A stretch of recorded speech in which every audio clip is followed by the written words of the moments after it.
Welcome to a little bit of a Dave Can't Shut Up. Dave, I said titular again. I said titular. That's in it. We're doing it. Okay, titular Dave.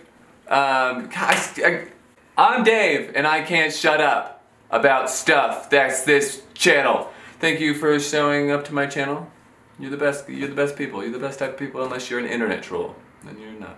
But I'm just kidding. You can do whatever you want. My channel's all about things. I have so many ideas and so many thoughts and so many ideas about movies and TV shows and comics and a lot of D&D, and I can't shut up about them. And my wife is probably going to get sick by the time we're like 35. This is going to be an episode of The Writer's Room. I'm probably going to change that 10 times because this is my first video.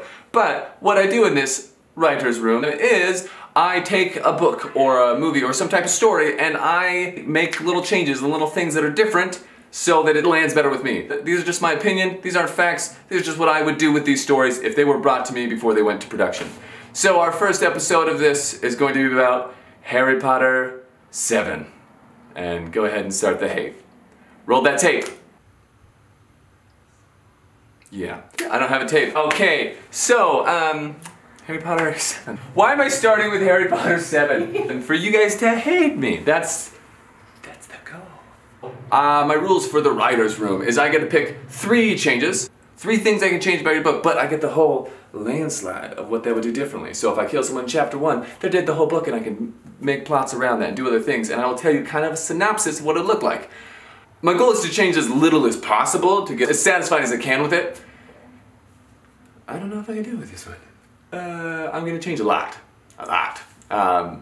Because there's a lot, not that everything sucked, it's just it was all, like, this book wasn't, it didn't go from great to terrible. It went from great to sure. And sure isn't quite enough what I wanted for 10 years of my life looking forward to one cathartic ending. So, J.K. Rowling, she passes off her little manuscript and be like, hey, Dave, here's, I want your advice. You, Dave, just tell me. So she gives me her manuscript and I can give her 3 things. Number 1, the first thing I would say is the setting. I'm not a fan of Forest Glens and people's houses I don't care about, and it didn't land with me. I want this at Hogwarts because I fell in love with Hogwarts. That was everything. The 7 didn't feel like the rest, and you might love that. I don't. And I would have it at Hogwarts. I would have it there. That would be the home. I can go into a little more of that later, but that's the whole thing. All right. Number 2, Horcruxes. I know change as little as possible, Dave. I would get rid of the Deathly Hallows and not use them and make the entire point about just solving the Horcrux problem. That's a plenty good problem, and you already shoehorned in the Horcruxes in book 6. And I know you're gonna say, well, there was Tom Riddle's dialogue. No. They were shoehorned in, and book 6 of 7 is a little late to shoe in the whole plot, but it's doable. But then to do the same thing again in book 7. Anyways, so what I would change that, but most importantly, I would change how they're destroyed. It's not just snake venom and a fire I've never talked about anywhere before. If this is the great grand, the greatest evil magic you can do, snake venom doesn't cut it. And Ron remembering parseltongue from 5 years ago, it's a magical language. It's a magical language. It's a magical language. Whatever, it's cool, whatever. So that's number 2. Number 3, I would change the core dynamic relationships of the titular characters. I said titular again. Why did I say titular again? I said titular. That's in it. We're doing it. Okay, titular characters. That means Hermione. That means Harry. That means Ron. That means Draco. That means, am I gonna end up with Harry and Hermione together? Yeah, I'm gonna do that. I'm gonna go to there. So, let's start from the beginning. How would I open this differently? How would these changes look in the actual script? So, the beginning, instead of starting with the wedding that I don't care that much about, I would start with them hunting down this RAB. Alright, and they can find out who RAB is. I don't care how you lead it here, you can do it, it's not tough. they need to go to like some public museum or some magic museum or whatever. They need to go to a public place to go look for this. And there's a clue that'll tell where RAB is or where the Horcruxes are or both. They're waiting for the place to close down. They notice some familiar, strikingly white blonde hair. And some gaunt cheeks and an actor who I don't remember his name. And they're like, oh, it's Draco Malfoy. Hell no. And they look around and they're like, oh, that's Helena Bonham Carter. I mean, Bellatrix is saying, no, no deal, no dice, let's not do this. And they're getting nervous and they start getting jittery and they start running. And all the Death Eaters are there and they're hunting him down. Maybe not Voldemort, you can put him there. I probably wouldn't yet. Hold that off till a little later. So they're hunting him down and it's getting intense and all I need to do is probably put, sure, I'm not, like most of these details I don't care about. This is just a vision of how I can see it ending going differently. I would put Hermione and Ron underground, maybe in a sewer system, beneath some floorboards, and Harry's on top of it and he's surrounded by Death Eaters and they're like, oh, we just need a moment break so we can break the floorboards and save him and we can escape through the sewer tunnels. And they're like, oh, we gotta do this. But it's too late. He's surrounded. And Bellatrix Lestrange is like, hey Draco, remember that time you didn't do what we told you to do? Go do it. Go finally kill this guy. And Draco, he's not an evil person. He's resentful and he's kind of a douche, but he's not a murderer. And so he's going up here and he's struggling with it, but there's too much pressure and he does it anyway, so he's like, I don't know. And he casts it and the spell comes, hits Harry in the chest and fizzes out and does nothing. And everyone's super confused, like, what's going on? What is going on? Because Harry's a Horcrux, and you can't just, like, you know, wish them out of existence. And he has to do it again. She's like, you have to mean it. You don't hate him, blah, blah, blah, whatever. Does it again. And then she's like, let me try, and she does it, and it doesn't work. It just fizzes out on him. And Ron and Hermione are like, this is the chance, B. And they blow out those floorboards, and he comes crashing down, or whatever the hell you want to do. He's saved. And it's him, but Draco falls as well. And they're escaping out the south tunnel, and he feels bad. And they're like, well, where'd he go? And he's like, looks like they went north.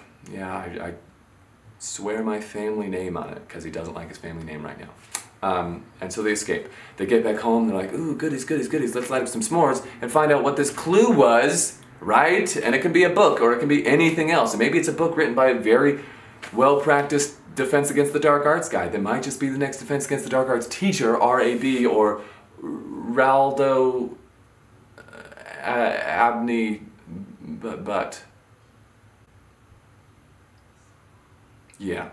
So it's this very, you know, famous guy. I'm like, oh well, this is this famous. Wow, cool. He's gonna be the new Defense Against the Dark Arts teacher. And in his book, he theorized that all of them would be at Hogwarts. And maybe he found them and put them all at Hogwarts. I don't care.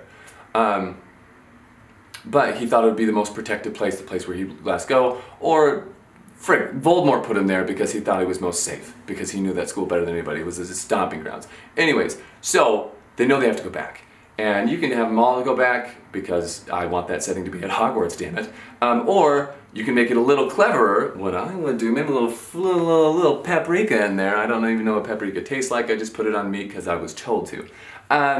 What they do is they find RAB and he makes a polyjuice potion from him and they make this deal and he goes back as a teacher of Defense Against the Dark Arts. And so the entire year you're getting a different perspective of the school and you get a lot of these really tense moments when he's like in front of Snape and Snape's like, hey, guess what? You smell like Harry Potter. Because I know that, because I'm obsessed with your mom. Now we get to the friend dynamic thing where Draco's like, look, Harry, I know it's you. Sure, I don't care. He can pick up a clue, he can see him chatting around, and he's like, I know it's you, and I want to help. I know you don't trust me, I know you believe me, but I don't want to be who I am anymore. I don't want to do this anymore. And I know what they're planning, I can help you. They don't let me know everything, but I can give you as much information as I can. And so he kind of joins the crew, causing a slight rift between Ron and the group. Harry starts flirting with Hermione a little more. They're warming up, causing a deeper rift with Ron and the group. But so far, nothing for him to say like, no. Until a point where they're coming up with a plan, and Ron presents a solution, and Draco presents a solution, and he picks Draco's. And he's brokenhearted, and he's like, no, that's the line. You broke it. Even though I'm only offended because you're making out with my girl or dreaming about it, that's my line, I'm out of here. The point of this is that Ron, when he leaves, I like him leaving. I really do like him leaving. But I think there should be a stronger straw that breaks the camel's back. And so he leaves the group for a little bit. Same kind of thing, but I have him come back in a much more opportune moment, not just like, cool. Pretty much the rest of it should play out somewhat similarly, just at Hogwarts. They're searching for Horcruxes. They're trying to understand Horcruxes. But the end of Act 2, now, coming to Act 2, I want this to be, ideally I see this as a scene in the Chamber of Secrets, where they're going back and they're like, well, we found this cup, or whatever, you know, it doesn't really matter. This Horcrux, and we know a tooth destroyed it, you know, snake venom destroyed it before, let's go down there. They go down there, someone leaked the plans, maybe it's Draco, we don't know. And so they go down there, and she's, you know, Hermione's stabbing this as Harry's, you know, conga lining or whatever. He's blocking, conga lining. He's blocking spells, and some of them are stupefied, that hurt. And some of them are like the Cruciatus Curse or something, that really hurts, but he's doing everything he can to block over. Maybe even like falls over her with his you know, narpy chest. I'm a non-athletic regular person. And he's like all on top of her. I don't care. But then, and in desperation, he takes the tooth and he stabs it, and it works. And they're like, oh gosh. And I'd probably let him know either right here or right after, right before or right after, that Harry is a Horcrux. And that's why he's the chosen one. And that, like, that's not the twist about this all. Because now Act 3 is, we get it. It wasn't destroyed because of snake venom. It was destroyed because it takes a Horcrux to destroy a Horcrux. Or maybe even better, it takes, like, you split these two souls, you split the soul in half, and they naturally want to destroy each other. Because the evilness is just, these two things naturally want to self-combust. They want to kill each other. That's why when he touched Professor Quirrell, it boils. It's because it's a Horcrux destroying a Horcrux. That's why he burns every time he's close. It's painful. These two things are at odds. The soul is supposed to be together and it's unnatural. So that's the whole thing. And he knows the big twist is, what do I do now? I can't kill Voldemort unless I die. And that's, they try to find 8 different solutions and there is none. Right? And so the plot continues pretty standard. You know, that they try to problem solve this as a mystery, they're trying to figure it out, and there's nothing they can find. And here's where a little flavor, if you want to add it in, like, same big epic battle at the end, everything's going nuts. Ron's, you know, he's taking part in it, but maybe he's not able to get to Harry or something like that, and things are going bad for Harry. And he's trying to be like, well, I'm still your friend, man. I'm still here. I'm okay with you being friends with Draco, man. And everybody has their arcs and they're all redeemed and Snape dies, sure, I don't care. That's not what sells it to me. The point is, there's no way to beat him unless I die. Unless I die. And he goes forward and he goes out in front of him and he takes the hit. And he, you know, Voldemort casts Vada Kedavra, it hits him. And here's a little spice, if you want a little spice. Perhaps, because Dumbledore destroyed one before, maybe he made his own Horcrux and put it in Harry. I don't know. Maybe it's a little protection and that dies at this moment along with this. I don't care. It doesn't really matter to me. You could explain it like 50 different ways. The point is, it's just Voldemort. He's the only one left. There's no more Horcruxes. It's just him. He's vulnerable.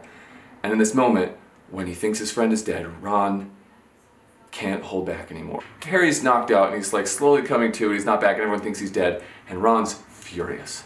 And Ron races out there, he's like, no! And he's casting spells, and he probably takes a couple and he doesn't care, and he runs up there, and he's the one that glares Voldemort in the eye, and Avada Kedavra! He kills him. He probably takes one in return, because that's what I would do. And he dies. Saving Harry, saving everybody. Because in the end, it wasn't Harry's second year spell. So, it's not the spell that beat him. It was love. It's because greater love hath no man than this. He races forward, he throws his life on the line because his friend is dying or has died or he's trying to save him, whatever it is. I don't care. You can do it 50 different ways and I'll have it land. And you don't need to kill 100 characters or 50 characters off screen I don't care about. You can kill one really well and really get me.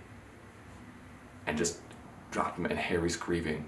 And the end of this can either you beat them all or maybe everyone just stops because this is such a sad moment. They see that, whatever, I don't care. And it ends, of course, with Harry falling in love with teaching and becoming the Defense Against the Dark Arts teacher and marrying Hermione, and they have little, you know, wizard babies. And, you know, you killed Ron, so you don't have that question of, is there a loose end because he's never really going to be okay with you being with his, you know, girl. You just Pearl Harbor him and get him out of the picture. That's my Harry Potter 7. I didn't follow my rules at all. Well, I followed the 3 thing, but I changed the whole plot. Anyways, tell me what you think. If you liked it, great, let me know. If you didn't, probably don't, but you're going to anyways, because you're the internet. The next one is probably going to be How I Met Your Mother, the last episode. Also, maybe check me out subscribe if you like what I said, or don't. Cool. My hips are liars. I don't know why I showed you my butt. Why am I starting with Harry Potter 7?